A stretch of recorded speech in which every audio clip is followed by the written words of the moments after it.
за тыдзень на канале «Беларусь-4 Брэсту». Студыі Роман Біч, як заўсёды, панядзелях узгадаем самыя цікавыя і гучныя тэмы з інфармацыйнай палітры рэгіёна 7 дзён. І пачынаем выпуск з самай рэзананснай навіны гэтага тыдня і, на жаль, трагічнай. Напрыканцы працоўнага тыдня пры праверцы законнасці захоўвання зброі па супрацоўніках міліцыі Івацевіцкага РАУС адкрыў агонь на паражэнне жыхар вёскі Бабровічы. З месца здарэння матэрыял Крысціны Пратасавіцкай. Усё здарылася менавіта тут. Каля 12 гадзін мясцовы жыхар вёскі Бабровічы адкрыў агонь па супрацоўніках міліцыі. Адзін міліцыянер загінуў адразу на месцы, а іншы знаходзіцца ў рэанімацыі. На месцы здарэння працуюць эксперты. Следственным управлением УСК по Брестской области по данному факту в отношении мужчины возбуждено уголовное дело по статье «Убийство». Он задержан, с ним работают следователи. В настоящее время следователями планируется назначить ряд экспертных исследований, в числе которых психолого-психиатрическая экспертиза, которая установит психологическое состояние мужчины на момент совершения противоправных действий. У гэты трагічны дзень трое супрацоўнікаў міліцыі праводзілі праверку законнасці захоўвання зброі ў насельніцтва. А палове 12-го яны пастукалі ў дзверы мясцовага жыхара заўзятага паляўнічага. Мужчына валодаў ружом з 2000 года. Тэрмін яго дазволу мінаў у лістападзе. Гаспадар дому адрэагаваў на з'яўленне міліцыі варожа і адразу ж адкрыў агонь. З карцечы было здзейснена 2 стрэлы. Першы забіў майора міліцыі 1976 года нараджэння, а другі параніў іншага супрацоўніка. Трэці ў гэты час знаходзіўся за плотам. Выклік у хуткую паступіў 11:56. Дапамагчы пацярпелым да яе прыезду спрабавалі суседзі насупраць. Пасля стральбы мужчына зачыніўся ў хаце. После этого на место происшествия был по тревоге поднят весь личный состав РОВД. Были приглашены специалисты из всех совместных заинтересованных служб. Прибыл отряд специальных подразделений «Алмаз».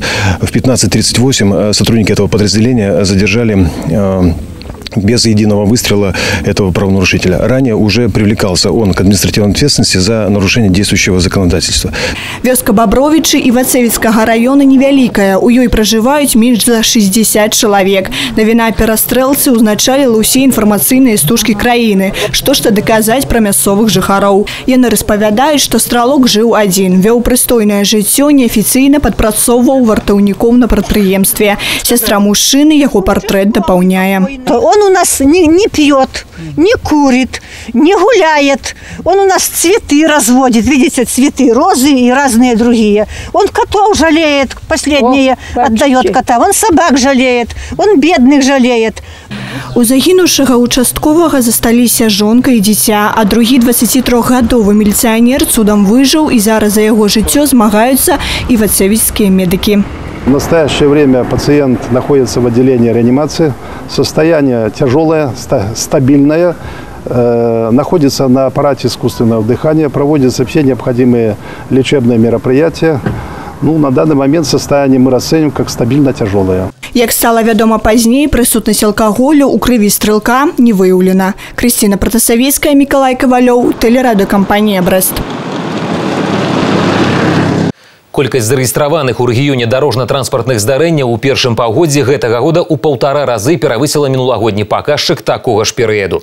Пракуратура вобласці прааналізавала статыстыку. Вынікі аналізу на гэтым тыдні разгледзелі на абласной каардынацыйнай нарадзе з удзелам старшыні аблвыканкама Анатолія Ліса і памочніка прэзідэнта Васіля Герасімова. Нарада прайшла ў рэжыме відэаканферэнцыі з удзелам кіраўнікоў праваахоўных органаў і ўлад на месцах. Пракурорскі аналіз статыстыкі дарожна-транспартных здарэнняў сведчыць, прафілактычныя меры сёлета не спрацавалі. У першым паўгоддзі зарэгістравана 244 аварыі, а гэта на 41% больш, чым за аналагічны перыяд мінулага года. Лік загінуўшых павялічыўся з 19 до 39. Вырасла колькасць аварый па віне нецвярозых вадзіцеляў. Рост здарэнняў адзначаны паўсюды, акрамя Столинского района и Пинска. Каковы основные причины произошедших дорожно-транспортных происшествий?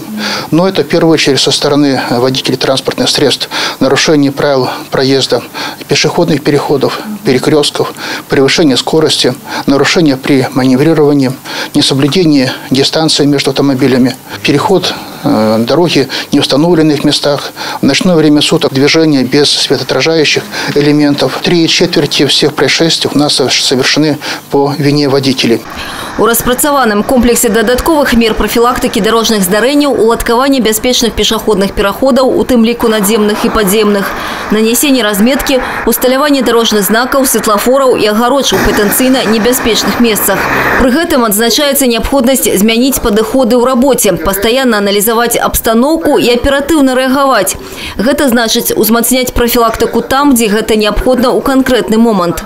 Самое главное, гибко и своевременно реагировать. Есть у нас превышение скорости идет, значит, работаем с тем, чтобы пресекать в первую очередь эти нарушения и вырабатывать меры, которые не позволят автомобилистам нарушать скорость движения. И в том числе эти самые проблемы могут быть, например, для одного района одни, для другого района другие.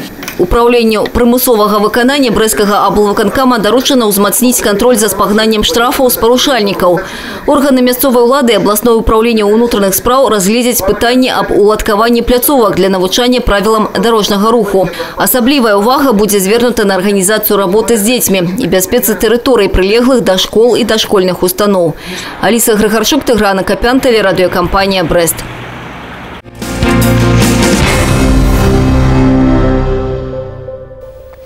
Працягваем разглядаць інфармацыйную палітру тыдня. Ён стаў завяршальным у кампаніі па ўборцы збожжавых у Брэсцкай вобласці. Умовы надвор'я сёлета не дазволілі аграрыям разлічваць на рэкорды. Вага агульнаабласнога каравая ніжэй за мінулагоднюю – 900 з лішкам тысяч тонн збожжа. Улічваючы складанейшыя агракліматычныя умовы, у якіх сёлета апынуліся пасевы, вынік больш чым добры. І ў рэспубліцы панамалося наш рэгіён на другім месцы пасля сталічнага. Віншуем хлебаробаў і працягваем. Сёння і заўтра беларускага тэлебачання, у тым ліку і рэгіянальнага.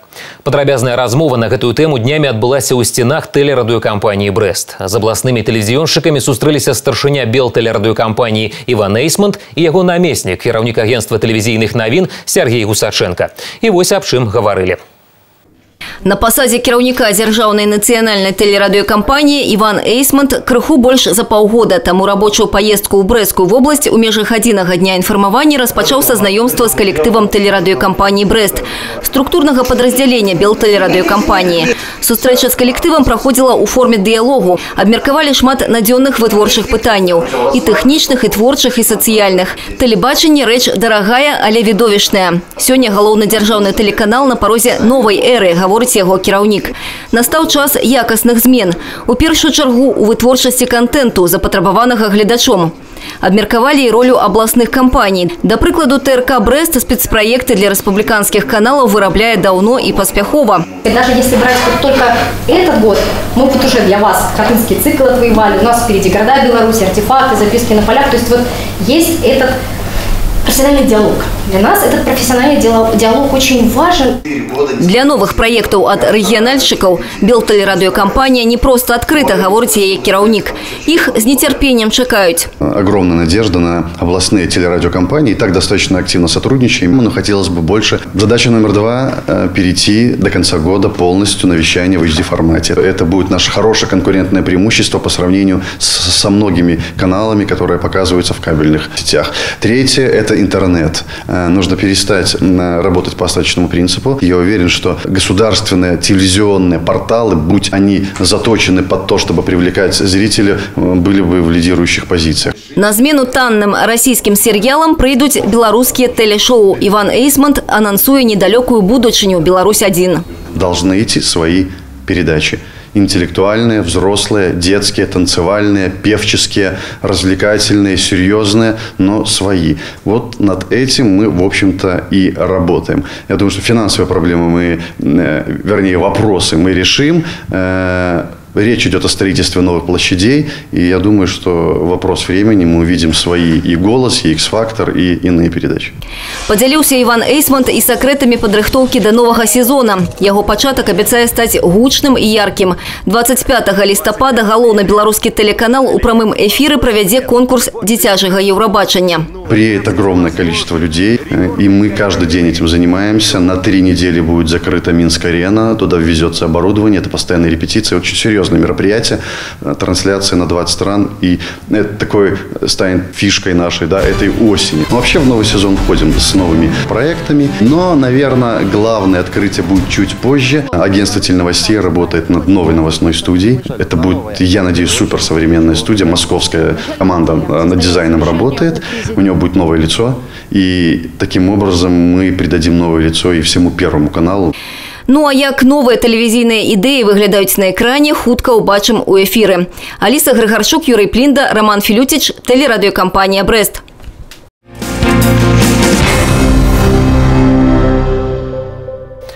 Галоўнае за тыдзень на 4-м канале, і мы працягваем. Менш за 2 тыдні да новага навучальнага года. Пакуль школьнікі разам з бацькамі выбіраюць форму і напаўняюць рюкзакі на шматлікіх школьных базарах, ва установах адукацыі ідуць апошнія прыгатаванні да сустрэчы з вучнямі і даюць справаздачу перад камісіямі па прыёмцы школ. Разам з адной з іх у Баранавічах на гэтым тыдні прайшліся нашы карэспандэнты. Спецыяльную камісію, якая правярае гатоўнасць устаноў адукацыі да новага навучальнага года, 14-я Баранавіцкая школа сустракае бліскучай падлогай, новенькімі партамі і лёгкім пахам фарбы. Значит, во всех кабинетах косметический ремонт сделан, поэтому, в принципе, ждем детей. Метр за метром члены камісіі ацэньваюць, як праведзены рамонтныя работы, функцыянал і утульнасць памяшканняў. З-пад увагі не выпускаецца ніводная дробязь. Где защитную арматуру? Поставьте на этот плафон.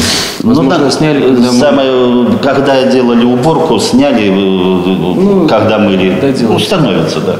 У верасні тут чакаюць каля 1500 школьнікаў, і да іх прыходу зроблена сапраўды нямала. Выкананы ўсе прадпісанні санітарных служб, сярод якіх установка 4 водонагравальнікаў. Мы обращаем внимание также на работу пищеблока, чтобы все холодильное технологическое оборудование работало, чтобы были готовы спортивные залы, спортивные площадки, достаточно было инвентаря для занятия физкультурой и спортом, чтобы было достаточно школьной мебели, значит, для младших классов парты с наклонной поверхностью, а также для всех школьников должны быть конторки установлены.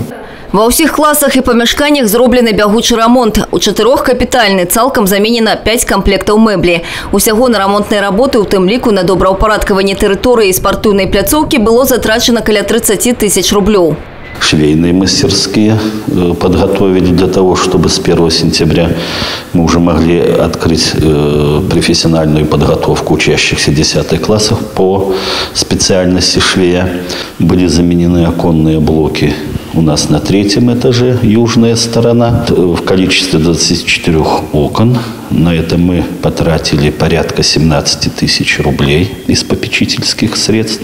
У сярэдняй школе номер 13 да навучальнага года таксама гатовы. Тут значна абнавілі харчблок. З'явілася новая сістэма вентыляцыі, стэлажы, катламыйкі. Вось-вось паступіць новае абсталяванне для падагравання страў, электрапатэльня і іншае. Не пазнаць сталовую і буфет. У некалькіх кабінетах і майстэрнях заменены вокны. А ў холе сапраўдны твор мастацтва да года малой радзімы. Справа рук аднаго з педагогаў школы. За летний период, в 5-ю трудовую четверть, подготовлено очень много учебных кабинетов, и объемы работ восхитят не только наших взрослых, но и, конечно же, наших детей. Закуплено новое оборудование в конференц-зал, сделан капитальный ремонт 4 учебных кабинетов. У Баранавічах сёлета на падрыхтоўку устаноў адукацыі з гарадскога бюджэта было выдаткавана каля 730 000 рублёў. Яшчэ 1 300 000 сродкі з апякунскіх саветаў ад спонсораў і шэфскіх арганізацый. В подавляющем большинстве все учебные заведения города к новому учебному году готовы. Конечно, комиссии при осмотре учреждений образования выявляются какие-то мелкие недочеты. Руководителям ставятся конкретные сроки по их устранению. Это буквально пару дней, потому что все эти недочеты, они носят, как правило, очень незначительный характер. У Баранавічах пашпарты гатоўнасці падпісаны ўжо прыкладна ў палове дашкольных і сярэдніх устаноў адукацыі. До конца месяца гэтая работа павінна быць завершана. Алена Ракуць, Аліса Грыгарчук, Мікалай Руцкі, телерадыёкампанія «Брест». У Брэсце тым часам рыхтуецца да сустрэчы з навасёламі новы дзіцячы садок. Ён стаў самым вялікім у абласным цэнтры. Вось-вось ён расчыніць дзверы. Нашым карэспандэнтам дазволілі зазірнуць унутр, а яшчэ яны пазнаёміліся з тымі, хто з нецярпеннем чакае яго адкрыцця. Мы пойдем в этот садик? Да. Маленький Женя вырашыў у новы садок не просто ісці, а нават ехаць. Аўтамабіль у яго пакуль, праўда, лялечны, але гэта для сына не перашкода, кажа яго мама Яна. Яны жывуць у мікрараёне Паўднёвы Захад 2 усяго год, але за праблем з ножкай хлопчыка адразу ж взяли ў апорна-рухальную групу новага садка. Мы очень довольны, что мы попадаем в этот садик. У Андрэя Каляды 4 дзяцей. Дарога ў дзіцячы садок старэйшых займала 2 гадзіны на дзень. Гаворыць, дабіраліся спачатку на аўтобусе, а потым яшчэ пешу. Прычым пры любым надвор'і. Але для малодшага сына Артёма гэтыя перашкоды ўжо не актуальныя. Сейчас действительно построили 3-этажный большой садик и прямо возле нашего дома, и мы очень рады, что наши дети пойдут в этот садик и будут там заниматься. Это очень удобно. Будаўніцтва новага дзіцячага садка на рэкордныя 350 месцаў у мікрараёне Паўднёвы Захад 2 распачалося летась у межах праграмы па падрыхтоўцы да тысячагоддзя Брэста, а уже сёння рабочие заносяць у яго новую мэблю. Были решены проблемы по размещению, по привязке этого дошкольного учреждения, по обеспечению условий пожарной безопасности. И как результат 30 августа текущего года мы вводим в эксплуатацию новое дошкольное учреждение. Говорю и утверждаю, что это уникальное по своему учреждение не только в городе Бресте, но и во всей Брестской области. Для микрорайона он решит проблему шаговой доступности учреждений дошкольного образования. Але калі для жыхароў гэтага мікрараёна пытанне крокавай даступнасці дзіцячага садка вырашана, то для многіх іншых яно па-ранейшым адкрытае. За один дзень рашэнне не знойдзецца, але ўжо ёсць варыянты. Принято решение о строительстве детского сада, встроено-пристроенного в жилом доме, который будет построен в микрорайоне ЮЗМР-4 по улице Колесника. Планируется 3-подъездный жилой дом с детским садиком на 80 мест. Думаю, что в течение 2019 года с этой задачей мы справимся или в конце, или в начале 2020 года введем в эксплуатацию новое дошкольное учреждение. Мы ходатайствуем о том, чтобы в инвестиционную программу областную был включен еще один объект, аналогичный уже построенному на 350 мест в микрорайоне Вулька-3. Это тоже очень актуально. Пасля дзіцячага садка ў гэтым жа мікрараёне плануюць узвесці новую школу, таксама самую вялікую ў горадзе. Крысціна Пратасавіцкая, Юрый Плінда, тэлерадыёкампанія «Брэст». На гэтым тыдні навіны разам са спецыялістамі-спажыўцамі абмяркоўвалі вынікі нядаўняга маніторынгу. Брэсцкі занальны цэнтр гігіены і эпідэміялогіі праверыў аб'екты гандлю ў абласным цэнтры і раёне. І вось вынік. Большасць на момант праверкі працавалі з парушэннямі. Пракіслае малако або тварок, падгнілая садавіна. З няякаснай прадукцыяй у крамах і на рынках, асабліва ў цёплы час года, сутыкаўся, напэўна, кожны пакупнік. Рог астрономический, в упаковочке, в таких коробочках. Принесла домой, купила с утра, а принесла к вечеру в холодильнике, творожок весь вздулся. В смысле, его упаковочка, эта крышечка поднялась, его пришлось выбросить. Он не открыт был. Творог был по дате изготовления свежий. Вот как можно это объяснить? Тоже покупала сыр адыгейский, допустим, в магазине. Он был не первой свежести, немножко кисловатый, я считаю. Поэтому... часто такое бывает. Так было недавно со мной, когда я зашел в один из наших магазинов и купил творог. Он оказался подбродившим уже таким и довольно-таки имел специфический запах и вкус. Естественно, я не мог его ни сам есть, не мог дать я своему племяннику. З чэрвеня па ліпень гэтага года санітарныя службы правялі маніторынг 126 аб'ектаў і 71 суб'ект гаспадарання. Парушэнні патрабаванню санітарна-эпидемиологичного режиму выявлены на 93 объектах. Среди выявленных нарушений отмечались нарушения условий хранения и реализации пищевой продукции, несоблюдение правил личной гигиены, несоблюдение требований при транспортировке пищевой продукции, реализация пищевой продукции без маркировки или с неполной информацией о продукции. По выніках моніторингу были приняты адпаведныя меры. В адрес субъектов хозяйствования направлено 59 рекомендаций об устранении выявленных нарушений. Также направлено 12 ходатайств о привлечении виновных лиц к дисциплинарной ответственности.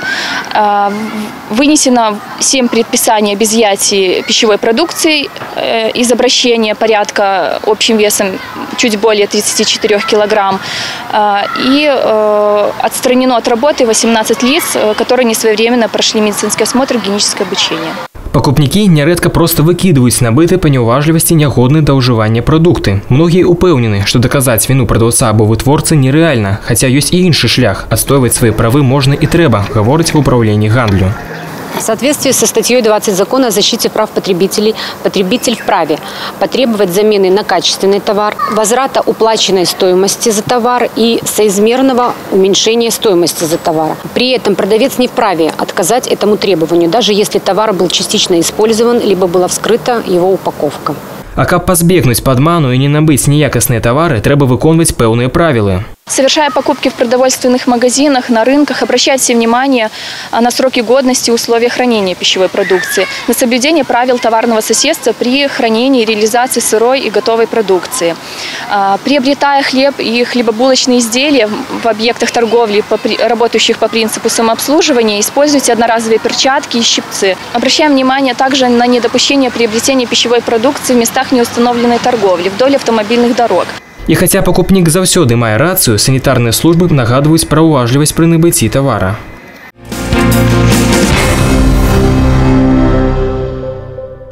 Гэта галоўнае за тыдзень, і мы працягваем узгадваць гучныя тэмы з інфармацыйнай палітры 7 дзён. Дабегаўся.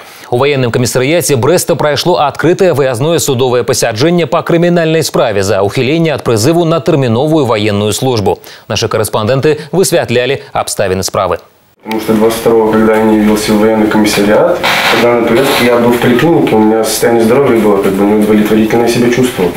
Повестку на 22 лютага 2018 года з указаннем дакладнага часу яўкі 8:30 раніцы брастаўчанін Дмітрый Клокель атрымаў яшчэ напрыканцы лістапада мінулага года.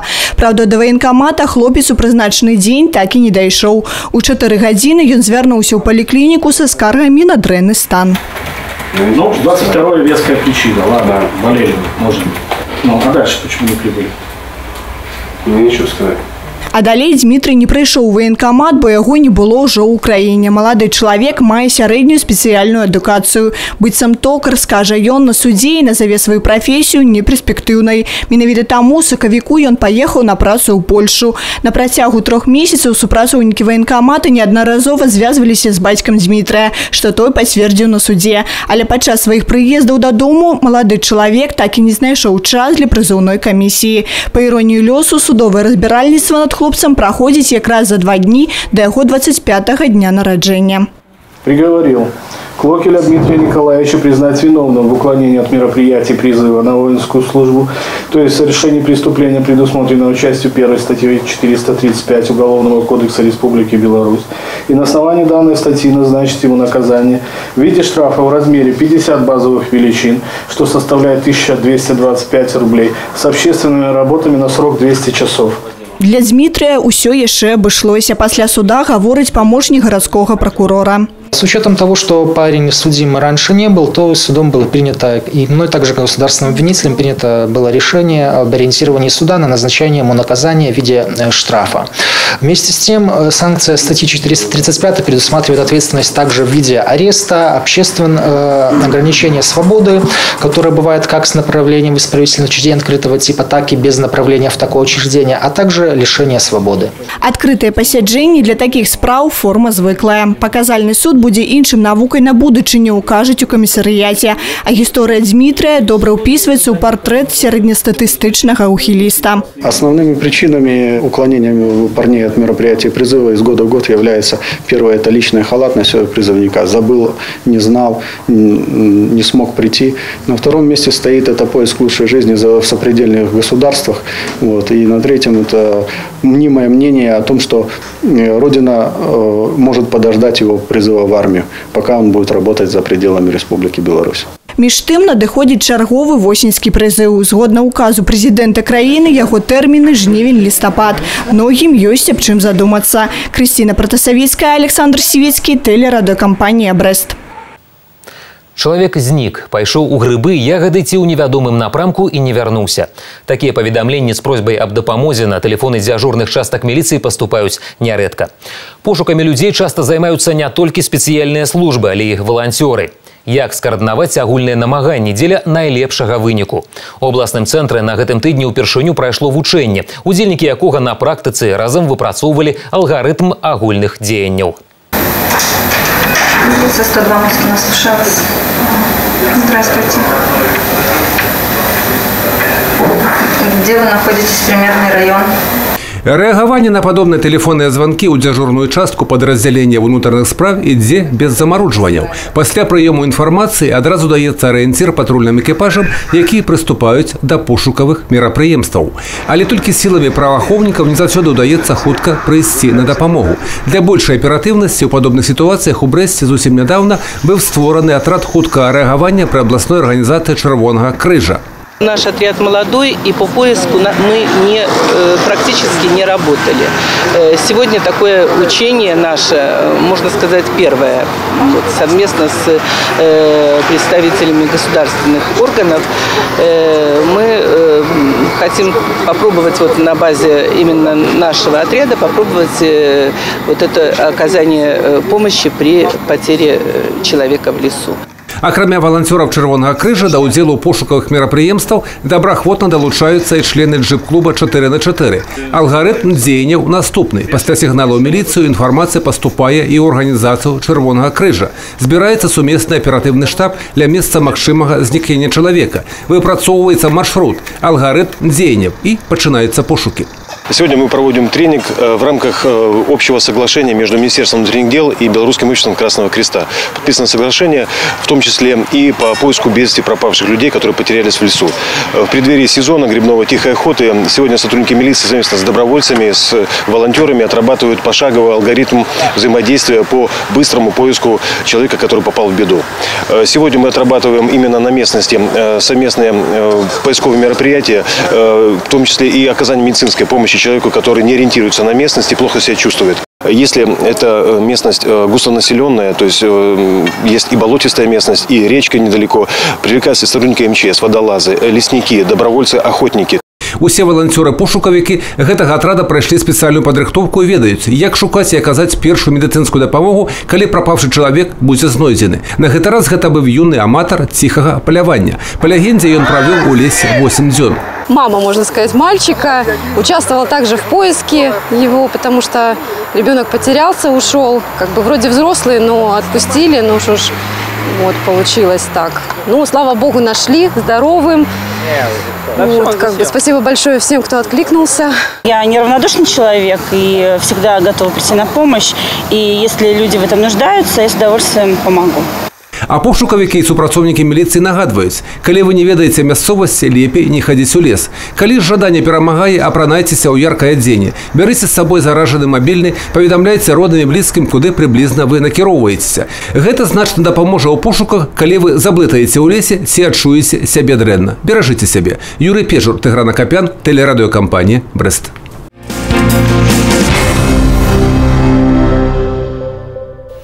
Жыллёва-камунальныя праблемы па-ранейшым трывала трымаюцца ў верхніх радках рэйтынгу зваротаў на шматлікія гарачыя лініі і прыёмы па асабістых пытаннях. З патрабаваннямі навесці парадак у доме ці двары часта звяртаюцца адны і тыя ж людзі, так званыя грамадскія актывісты.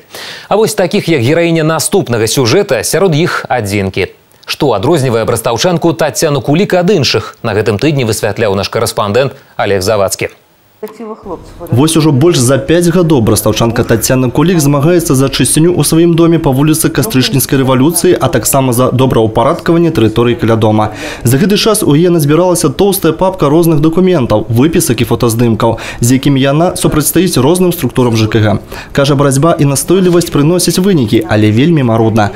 Лепш і хутчэй зрабіць усё сваімі рукамі. Таму ў нейкі момант сама пачала збіраць грошы і людзей, каб навесці прыгажосць у пад'ездзе і каля дома. Были стены черные, вот они измазаны, расписаны.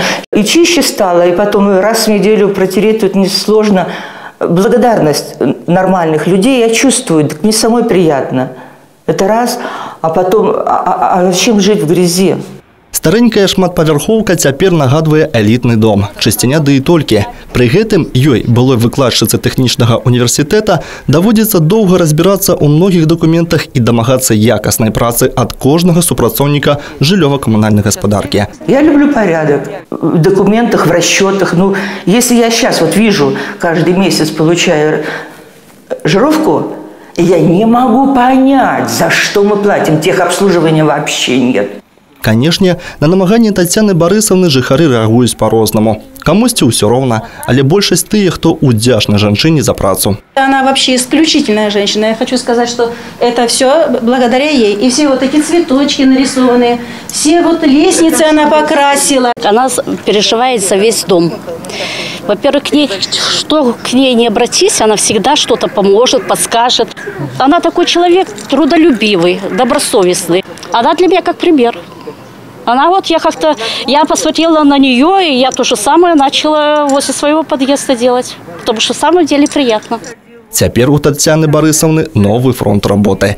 Кветнікі, зялёная зона каля дома. Тут яна сама пасадзіла кветкі і дэкаратыўныя дрэвы, і кожны дзень іх палівае. Кажа, замест балбатні на лавачцы робіць фізічную зарадку. А на пытанне, навошта ёй усе гэтыя клопаты, адказвае так. Чтоб старушки гуляли, вот которые инвалидки с палочками ходят, говорят спасибо из чужих домов. Ну, чтобы приятно было. А потым з усмешкай дадае, хутка займуся развядзеннем грыбоў. Тэхналогію ведаю. Олег Завадскі, Юрий Плінда, тэлерадыёкампанія «Брэст». 38 лепшых водителяў пажарных машын з усёй вобласці на гэтым тыдні спаборнічалі ў Брэсце за перамогу. Спаборніцтвы складаліся з двух этапаў – тэорыі і практыкі. У практычнай на гэты раз уключылі і ваджэнне легкавушак. Але галоўнае відовішча, канешне, як канкурсанты віртуозна кіравалі пажарнымі цыстэрнамі. В этом году в Брест съехались 38 таких победителей, которые проходят 10 этапов, которые состоят из теоретического этапа, то есть это тестирование на знание правил дорожного движения, а также практика, то есть отработка различных элементов с целью выявления самого быстрого водителя и самого мастеровитого, можно так сказать. На работе, на рабочих местах, на автодроме немного покатались, ПДД читал, в компьютере тренировался.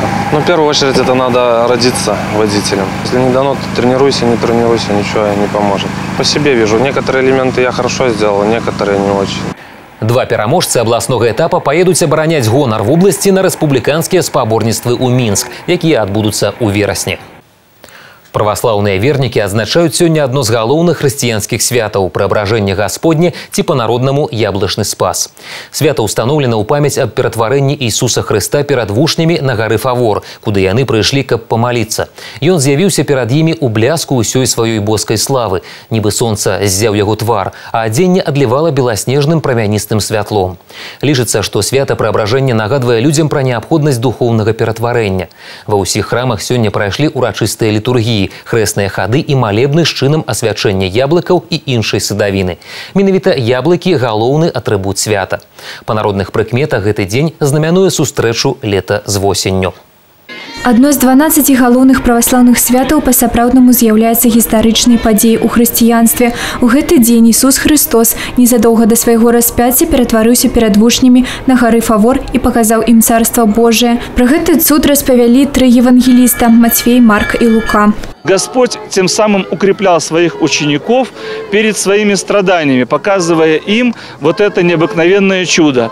И для нас очень важно, для каждого христианина, чтобы мы знали, что для того, чтобы жить со Христом, для того, чтобы вместе с Ним быть в Царстве Небесном, нам необходимо и в этой жизни сопострадать Христу, нам необходимо подражать Христу в Его крестном подвиге. Але для кожнага праваслаўнага подзвіг можа быць розным. Прыхаджане адзначаюць, што для іх это адно з самых светлых і чыстых святаў. Яно выпадае на Успенскі пост. У народзе лічыцца, што пачынаючы толькі з гэтага дня дазваляецца есці садавіну пасля яе асвячэння. Сегодня такой большой праздник. Спас, вот с детства, я еще помню, с мамой ходила в церковь, всегда освещали яблочки. Они уже готовы, говорится, кушать их можно. По зову сердца, наверное. Пришли на праздник, чтобы послушать батюшку, преобразиться. С мыслями совсем. Возраст уже такой, надо думать о будущем. Действительно, на душе праздник получается. Вот. Думаешь, хоть не часто, но о Боге думаешь, и думаешь о природе, о вечности. И просто вот тревожно и даже радостно. Мы все знаем этот праздник и любим, готовились. Вот. Так что вырастили хороший урожай. Пришли освещать. Юлия Селюк, Александр Севицкий, телерадиокомпания «Брест». Вось такой была информацыйная картина рэгіёна гэтага тыдня. Якой будзе наступная, хутка даведаемся. Да сустрэчы ў праграме «Галоўнае за тыдзень» у наступную нядзелю ў гэты ж час.